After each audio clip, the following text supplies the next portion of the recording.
I'm going to start with Peter Mckinley, sitting right here. Now, Peter is at AUT University, and he runs the local government research part of the Institute of Public Policy. Outside politicians and bureaucrats, I can't think of anybody else who knows more about the Supercity new structure specifically, but local government in general. So that's why I was very keen for Peter to start off, giving us that overview of what the new structure looks like. And so over to you, Peter. Thanks. Kia ora. Tēnā koutou, tēnā koutou, tēnā koutou katoa. The focus of this is on just the basic principles about the structure as I see them. The first thing to really emphasise is that Auckland, the new Auckland, will be New Zealand's first genuine metropolitan centre. And metropolitan centres are fundamentally different from ordinary cities in terms of scale and how they engage. And the new Auckland, I've described a candidate member of one of the world's most significant networks, the high-performing cities of the 21st century. The mayor is going to be quite different from mayors we're used to. The legislation gives the mayor the power to establish strong, mayoral-led cabinet government. Not one vote amongst 21, but a mayor who will have real power to lead. 20 councillors elected at large. It's a strong leadership role. In a metropolitan centre, the mayoral focus is not just within the city, it's not just regional, it's national and it's international. And I put up here a few thoughts about what the mayoral priorities might actually be in terms of how to grow Auckland. There'll be things like tertiary education policy. Read the tertiary education assessments from a couple of years ago, which Unitec and MIT did, and they show you huge disconnects between current policy, current need, and the future of Auckland as an economy and a society and a series of many, many cultures. It'll be looking at healthcare, it'll be looking at how to integrate research and development with the business sector, looking at perhaps the Finnish model in that space.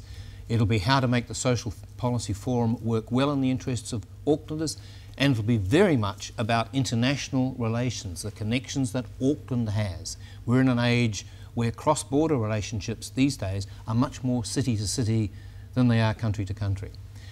Roading, infrastructure and integrated planning, all the things people have talked about, will still matter. But in my terms, that's the housekeeping. The mayor's focus is really going to be, what do we do with the house? The local boards, this is a very contentious one. They're going to be critically important to the success of the mayor and the council, and they must be the major local decision makers of the mayor and council to do their job. At the moment, there's a whole lot of fuzziness about what their functions will be, what their budgets will be, but if the mayor and the councillors are not to be continually caught up with local boards complaining about what's happening locally, they've got to make sure the local boards actually have power to take decisions. Another factor, you can't have 21 separate local boards negotiating with the council and the mayor if they are to be free to do their job. We're arguing there needs to be an Auckland Local Boards Association, a bit like the group called London Councils, which brings the boroughs of London together to talk to the GLA and the Mayor of London and to talk to Whitehall. The biggest single problem with the local boards will be community engagement. The average ratio of residents to members of local boards is going to be 10,000 to 1. If you're in a French commune, which is broadly the equivalent, the ratio is 116 to 1. And if you want good local engagement, you've got to be able to meet your representatives naturally. Bump into them when you're shopping, see them at church, play sport with them. This will not happen with 10,000 to 1, and that issue really has to be looked at very hard to get better representation at the local level. Another controversial one. There's been a lot of publicity about how bad CCOs are, and this is handing stuff over to unelected board members who've got nothing to do with local government. 2 points to make. One is the alternative was a series of very large business units reporting through a single chief executive to the council. And I won't bore you with the detail, but that gives elected members far less control, far less influence than they actually have through individual CCOs if they know and understand how to exercise their governance role. Big problem in New Zealand local government, a lot of elected members and for that matter, a lot of people involved with CCOs don't understand how to make those relationships work well. So potentially much more democratically accountable.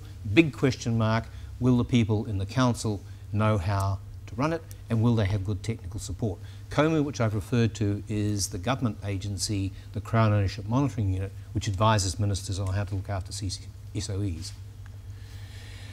And final message, getting there, there's going to be chaos with the change. There's absolutely no way about it, but we've got to look beyond that to a year, 2 years, 3 years out to what happens once things settle down. My big worry about Auckland is there's so much negativity that we'll all of us convince ourselves that it can't succeed, and we'll be right. If we think that it can succeed and we put in goodwill, despite our concerns about the process, which I don't think has been good, despite whatever our political views might be, if we put in the goodwill to make it work, I think it's got a real chance. The other point I'd make is don't expect savings. Local government restructurings are not good at achieving savings. Do look for better, more effective governance, and do demand more opportunity for public engagement, especially at the local board level. You want to see, I think, a third tier, again, beneath that, where people can engage effectively and know that their voices are being heard. Fine. Thank you very much indeed, Peter. The Auckland Council is going to be the largest council in Australasia, but obviously small in global terms. But do you have any reservations or not about that sheer scale of it? $29 billion of assets, $3 billion of annual revenue. Or is that a scale that we can learn to work well with? I think it's a scale we need. If you look worldwide and you're concerned about whether we've got the income to meet the other objectives we have, particularly social and cultural objectives, you need high-performing cities, and that needs scale. Read, for example, some of Richard Florida's work, and anyone else who works generally on metropolitan governance. And we are in a world of large cities that are the places that attract and retain highly skilled, talented people. We don't have those, we die. Yeah. Indeed. There's an awful lot to play for here. I'm certainly very conscious that we get surveys like the Mercer one on quality of life in cities around the world, and this year we actually rose from 5th to, I think, 3rd equal amongst some very distinguished company in terms of other cities like Geneva and Vancouver. But in order to maintain that quality of life as we grow from 1.3 or 4 million towards 2 million over the next 20 years, we're going to have to be able to invest very well in the city, and we won't be able to do that unless the city's earning a very good living out in the local, national and international economy. It's going to be tough given our kind of egalitarian views within New Zealand, because the international evidence tells you that a well-performing metropolitan centre that's really doing what it needs to do is likely to have per capita GDP 50%, perhaps 75% higher than per capita GDP across the country as a whole. Yeah. And how New Zealanders adjust to seeing Auckland power ahead to that kind of level, not entirely sure. Yeah. But if we don't, it'll be because we haven't attracted and retained the people we need. Yeah. And so we're fabulously wealthy Jaffas in due course, yes. Now, even more obnoxious. Right.